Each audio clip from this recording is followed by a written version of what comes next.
everybody, it's Sarah here at the Connected Canine, and we had a really good question for one of our Facebook friends, somebody that we met at an adoption event, and he had a question about walking his dog, and we talked a little bit about a prong collar and how to do the structured walk, and he's been doing really well with that, but sent us a question asking about whether whether his dog should be allowed to sniff and pee, etc. on the walk. So we thought we'd do a little video and a little better, clearer explanation about what the structured walk is all about.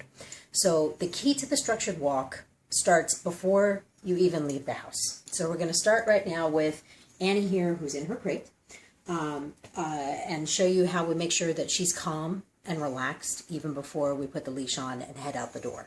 So, there's some key moments to set the tone before you even exit the house to go out on the walk that are going to make a big difference once you get out there. Okay, and then once we get out of the house, we describe the structured walk, and the structured walk basically means that 80% of the time when we're out on the walk, we expect the dogs to be walking by our side. No sniffing, no marking, no pulling, no barking, no nonsense. It's my walk. Follow me. We're going to go and have a great time. 20% of the time, I'm going to find a spot, a nice grassy area, a tree. We're going to go over to the park, whatever it is. And we tell the dog, sniff, sniff. But you can use whatever word works for you. But we tell them sniff, sniff. And then they know they can have to the end of the leash. They can, have a little doggy sniff around and see what's going on, read the messages on the tree. And then when I say, let's go, it's time to go again. So I'm going to show you how this works. So Annie's in her crate right now. This works the same way if, they're hanging out in the house or in their crate, but what we're looking for is a calm state of mind before we go anywhere again.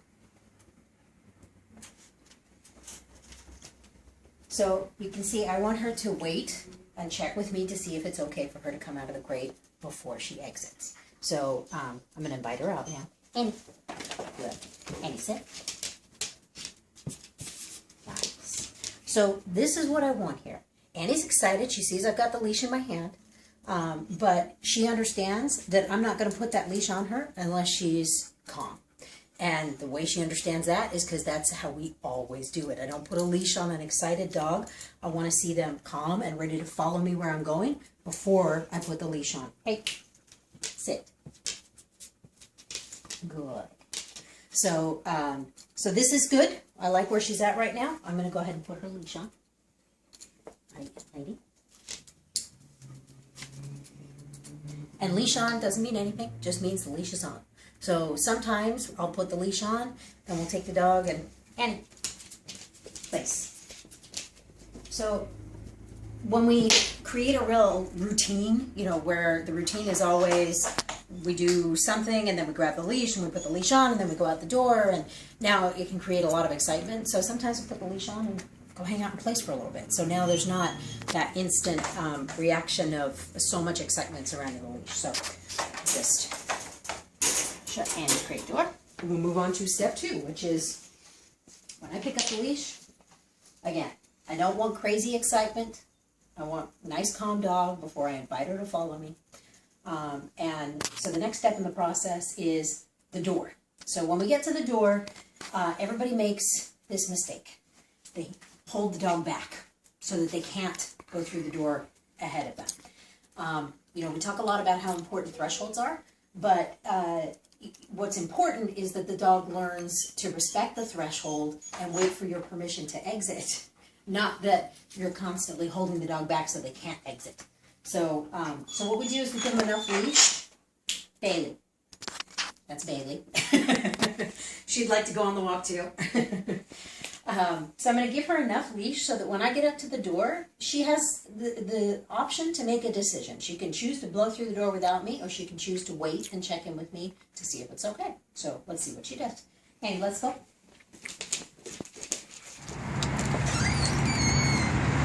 So you can see, Annie's got plenty of leash here to make a choice. I'm not preventing her from walking through the door. I'm giving her the option, and she understands that she's not supposed to go through the door without my permission. So, so this is good. If she had not, what I would do is give her a little pop on the leash to let her know, and then I'd shut the door, and we walk away, come back, open the door again, and give her another opportunity. So consistency is the key with that. You don't ever want to let them get away with just blowing past you and right out the door. And it only takes a few times in the beginning to correct them and let them know that's not appropriate. Try it again, and once you set that pattern and you do it consistently, then you're going to have a dog who's going to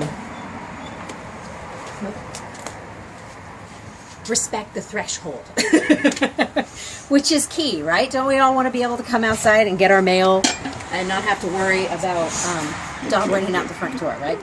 Especially when you live on a busy street like we do. So, you know, this is kind of important for us. So let me go and get Annie, and we'll show you what it's like once we actually get out the door, right? All right, Annie, let's go. And sit. So I expect her to wait again while I shut the door. I don't want her dragging me down the walk while I'm trying to shut the door behind me. So, and if she was, again, I'd give her a little pop on the collar and let her know, hang on.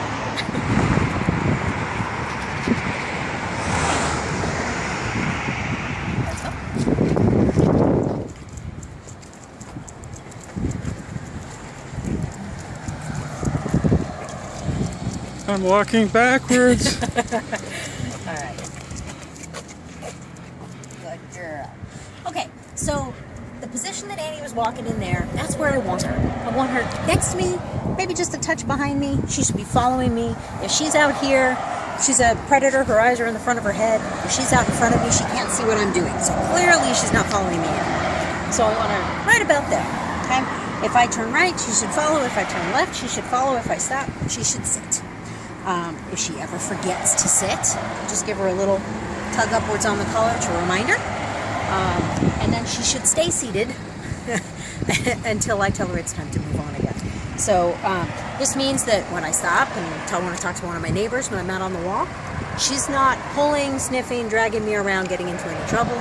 She's hanging out calmly waiting for me to move. So that's what the walk part of the structured walk should look like. The other part is where we're going to find a nice little tree, grassy area, something like that. They're going to say, okay, sniff, sniff.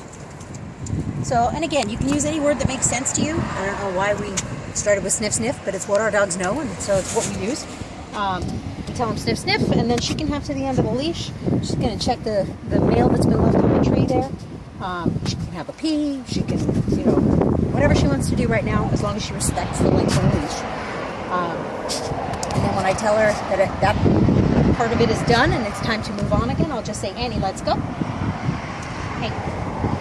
And so she didn't immediately hop to with me there. So again, just a little pop on the collar to remind her where she's supposed to be. And if she gets out ahead of me here, I'm going to give her a little pop on the collar to remind her that's where she's supposed to be. So that's it. It's really fairly simple. You know, the key is just practice, patience, and consistency. Good girl. Right, Annie? Let's go.